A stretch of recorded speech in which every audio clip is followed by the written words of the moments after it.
ओम नमः शिवाय दोस्तों, शिव साधना केंद्र में आपका हार्दिक स्वागत है।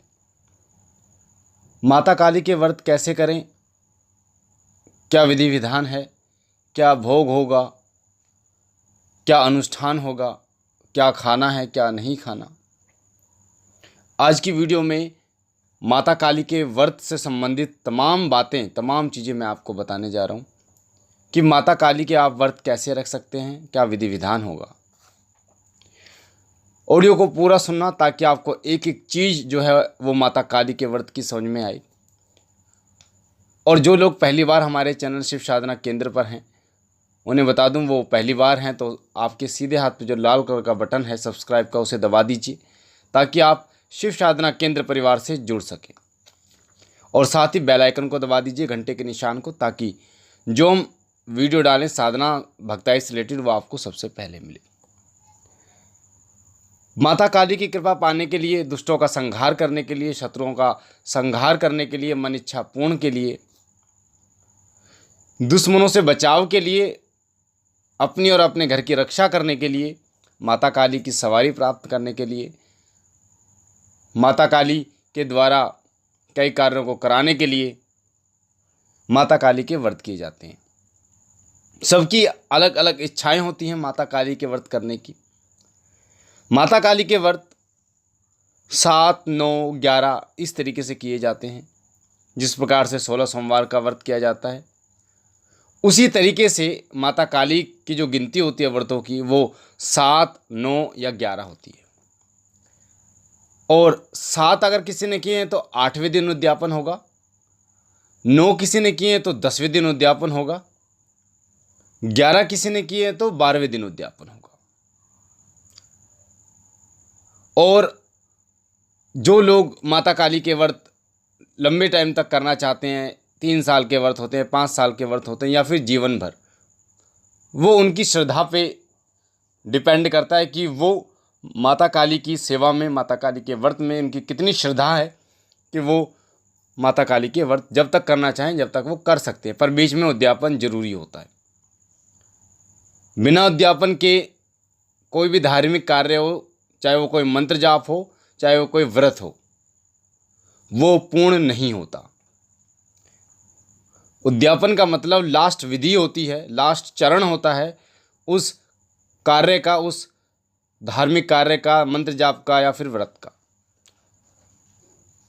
तो जब माता रानी के आप व्रत करते हैं 7, 9 या 11, उससे पहले आपको प्रण लेना होता है कि मैं महाकाली माता, हाथ में जल लेके कि मैं माता रानी आपके 7 व्रत करूँगी, 9 व्रत या 11 व्रत मैं करूँगा। मेरा नाम ये है, मेरे पिता का नाम ये है, मैं रहने वाला यहाँ का हूँ, और महारानी मैं आपके इतने व्रत करूँगा, मेरी ये इच्छा है, मेरी इस इच्छा को पूर्ण करें।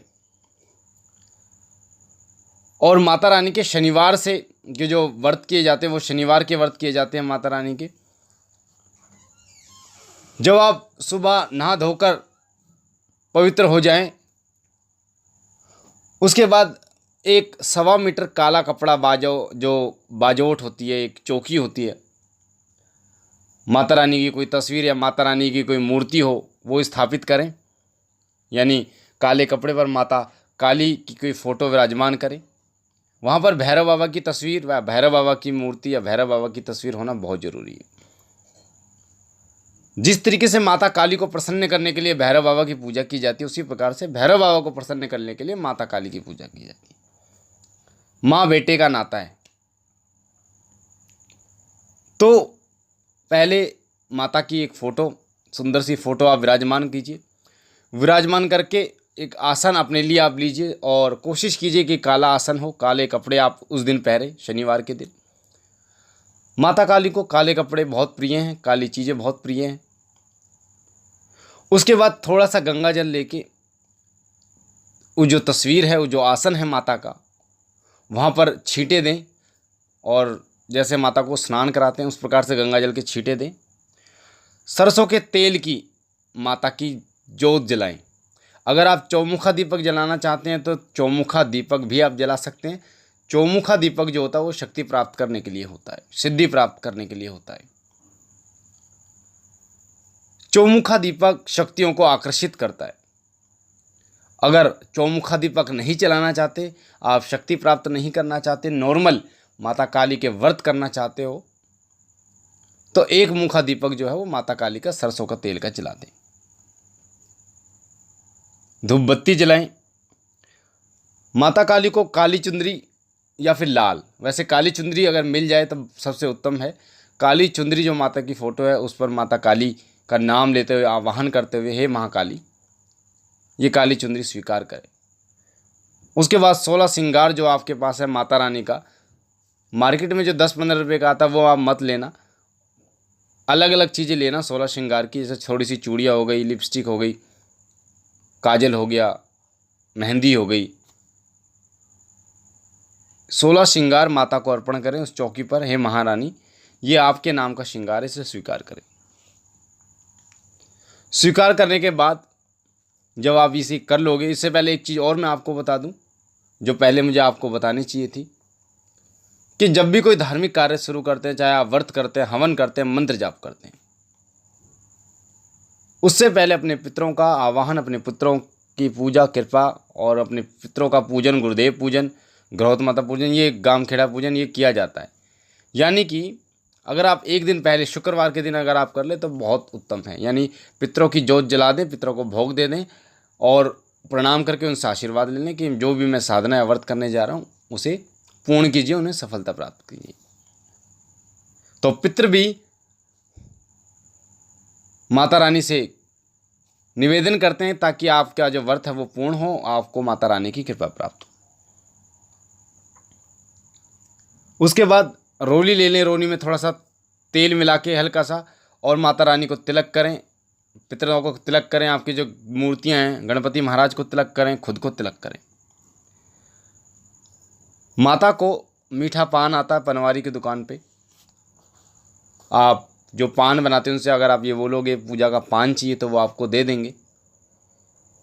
मीठा पान और 5 पेड़े माता को भोग लगाएं अंग्यारी पर। अंग्यारी क्या होती है, कई भाइयों के प्रश्न थे। उपला जो होता है, उपला कंडा, गाय का भैंस का जो गोबर होता है उसका उपला होता है, सूखने के बाद जब हम उसे जला लेते हैं तो वो कंडा अंग्यारी बन जाता है। जलने के बाद उसके ऊपर भोग दिया जाता है या कपूर पर भोग दिया जाता है। तो मीठा पान और 5 पेड़े और 2 लौंग जरूर आप दें, 2 लौंग का भोग माता काली को आप चढ़ाएं।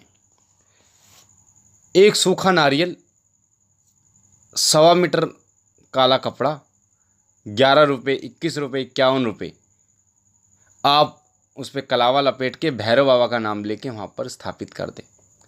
हो सके तो उसमें आप भैरव बाबा का भी भोग दे सकते हैं। भैरव बाबा के लिए 2 लौंग 1 बतासे का भोग दे सकते हैं, वरना एक नारियल उस पर कलावा लपेट के 1.25 मीटर काला कपड़ा और 11 रुपये, 21 रुपये आप उसी स्थान पर आपने सीधे हाथ की तरफ भैरव बाबा का नाम लेते हुए रख दें कि हे भैरव बाबा, ये आपका नारियल है, सूखा नारियल, और ये आपका वस्त्र है, और ये आपके चढ़ावा जो भी आप भैरव बाबा का दे रहे। काली चालीसा का पाठ कर सकते हैं आप, महाकाली चालीसा का, या फिर माता काली का कोई मंत्र है, बीज मंत्र, क्रीम, इसका जाप कर सकते हैं। उसके बाद सुबह आप चाय पी सकते हैं, दूध पी सकते हैं, और उसके बाद दोपहर को 2 फल ले सकते हैं, 2 केले ले सकते हैं। इस प्रकार आपको व्रत रखना है, या मीठा पानी आप दोपहर को ले सकते हैं, ग्रहण कर सकते हैं। शाम को सूरज ढलने के बाद लगभग 6:30-7 बजे के लगभग महाकाली की जोत जलेगी तेल की, और जोत जलाने के बाद अंग्यारी पर आप जो भी भोग देंगे, जो भी आप प्रसाद आप बना रहे हैं, चाहे वो आप खीर पूड़ी बना रहे हैं, खीर बना रहे हैं, पूरी तो नहीं, खीर बना रहे हैं, या फिर सेंधा नमक के कुछ आलूओं का एक प्रसाद बनाया जाता है सेंधा नमक से, दही है, चाय, जो भी है, यानी जो भी आप भोग महाकाली के व्रत में आप खाएंगे वही भोग माता काली को आपको लगाना है अंग्यारी पे। और लगाने के बाद आपका इस प्रकार से आपका जो व्रत है वो पूर्ण होता है। एक चीज़ और ध्यान रखिएगा, ऐसा नहीं है कि आप फल, अगर आपको बोला गया कि फल खा सकते हैं तो आपने हर 2 मिनट बाद, 1 मिनट बाद, 5 मिनट बाद आप फल खा रहे हैं, तो वो व्रत नहीं रह जाता आपका। तो इसीलिए व्रत का सही महत्व यही है कि आप उचित भोजन करें, यानी उचित जो बताया गया वो आप उसके बाद उद्यापन की बात आती है, यानी आप 7 शनिवार कर लेते हैं या 9 कर लेते हैं या 11 कर लेते हैं। तो 7 कर रहे हैं तो जैसे मैंने आपको पहले बताया 8वें शनिवार को आपको मतलब 8वें दिन आपका उद्यापन होगा। 9 कर रहे हैं तो 10वें दिन आपका उद्यापन होगा। 11 कर रहे हैं तो 12वें दिन आपका उद्यापन होगा। इससे फ़र्क नहीं पड़ता, मतलब रविवार को होगा।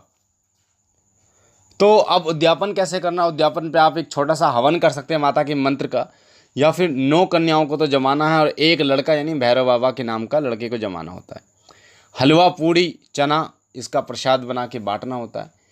तो इस प्रकार से आपका अनुष्ठान पूरा होता है और आपका जो व्रत है वो पूर्ण हो जाता है और जो आपकी इच्छा होती है वो माता रानी पूरी करती है। तो ये थी माता काली के व्रत को किस प्रकार से करें, क्या विधि होनी चाहिए, क्या विधान होना चाहिए। और मुझे आशा है ये जानकारी आपको पसंद आई होगी। अगर आप पहली बार हमारे चैनल पे हैं शिव साधना केंद्र पे, तो आपके सीधे हाथ पे जो लाल कलर का बटन है उसे दबा दीजिए ताकि आप शिव साधना केंद्र परिवार से जुड़ सकें। बेल आइकन को दबा दीजिए। हमारा पुराना चैनल जिस पे 300 वीडियो है उसका लिंक डिस्क्रिप्शन में। शिव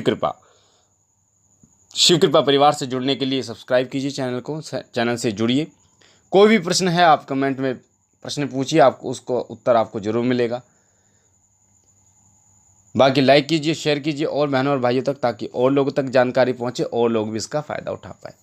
भोलेनाथ से विनती करता हूं कि उनकी दया कृपा आपके ऊपर बनी रहे, आप सदा सुखी रहें, आपके घर परिवार में बरकत हो, बाबा आपकी झोलियां भरते रहें। हम मिलते हैं अपने अगली वीडियो में, तब तक के लिए ओम नमः शिवाय, ओम नमः शिवाय, ओम नमः शिवाय।